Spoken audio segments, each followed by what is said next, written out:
Doctor, কিডনিতে পাথর হয়েছে, বের করতে কয় টাকা নেবেন? কিডনি থেকে পাথর বের করতে 1,05,000 টাকা লাগবে। কিন্তু আপনি তো মামুনের গার্লফ্রেন্ডের কিডনির পাথর বের করছিলেন মাত্র 5,000 টাকায়। মামুন সাহেব পাথরের সাথে কিডনিও বের করতে বলছিল তাই।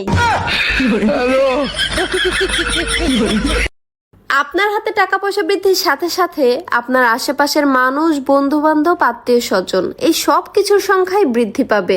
কারণ আজকালকার সম্পর্কগুলোর গভীরতা ভালোবাসা নয়, টাকা দিয়ে পরিমাপ করা হয়। জানান ভাবি, জীবনে খুব শখ ছিল পুলিশের চাকরি করবো, কিন্তু বাপ মাই করবার দিল না। কেন ভাই? বাপ মাই কইলো যে পুলিশের চাকরি করলে নাকি ঘুষ খামু, এর লেগে আর দিল না। তো ভাই এখন কি করেন?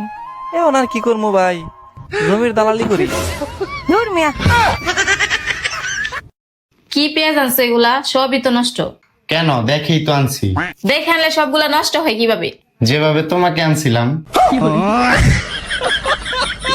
যে স্বামী কথায় কথায় তার স্ত্রীর ভুল ধরে, সে না নিজে ভালো থাকে না তার স্ত্রীকে ভালো থাকতে দেয়। সংসার করতে হলে স্ত্রীকে একটু স্যাক্রিফাইস করতেই হয়।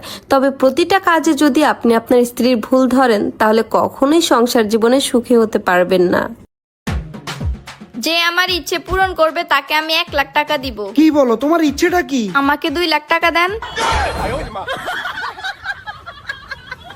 40 বছর বয়সে লাল নীল জামদানি 8-10 ভরি গয়না দিয়ে কি হবে যদি মনে শান্তিই না পেলাম? তখন মেস্তা পড়া মুখমণ্ডল, মাথায় পাকা চুল নিয়ে লাল নীল জামদানি পরে, কানে গলায় গহনা পরে, মাথায় টিকলি পরে হাঁটবো। মেয়ের জামাই মেয়েকে বলবে তোমার মায়ের মাথা কি খারাপ হইছে? ছেলের বউ বলবে তোমার মার তো বুড়ো বয়সে ভীমরতি ধরছে, নাকি আমার সাথে কম্পিটিশন করতেছে। তাই প্রত্যেক হাজবেন্ডের উচিত সঠিক সময়ে নিজের বউয়ের চাহিদাগুলো পূরণ করা, সাধ্য অনুযায়ী। যে বয়সে যেটা মানায় সে বয়সে সেটাই করা উচিত। অসময় পিরিত দেখাইতে আসবেন না, ব্যাপারটা বড়ই বেমানান। ইন্টারভিউ দিলে চাকরি হামু, এতে কোনো সন্দেহ নাই। এরপরে নিজের পায়ে নিজে দাঁড়াইতাম হারুম। অসম্ভব, তুমি কিলে চাকরি করবে?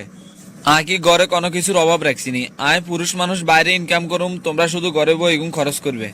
আয় এত কষ্ট করি পড়ালেখা করি, সার্টিফিকেট অর্জন করি, আল্লাহ বলো কি শিক্ষা যেটা অর্জন করছো এটা সংসার জীবনে কাজে লাগাইবে। আয় বাতরান দুম আর উডাল কুয়ামু, সার্টিফিকেট ইয়েনি সুকে যে সাজা রাখুম ইয়ে নে তো।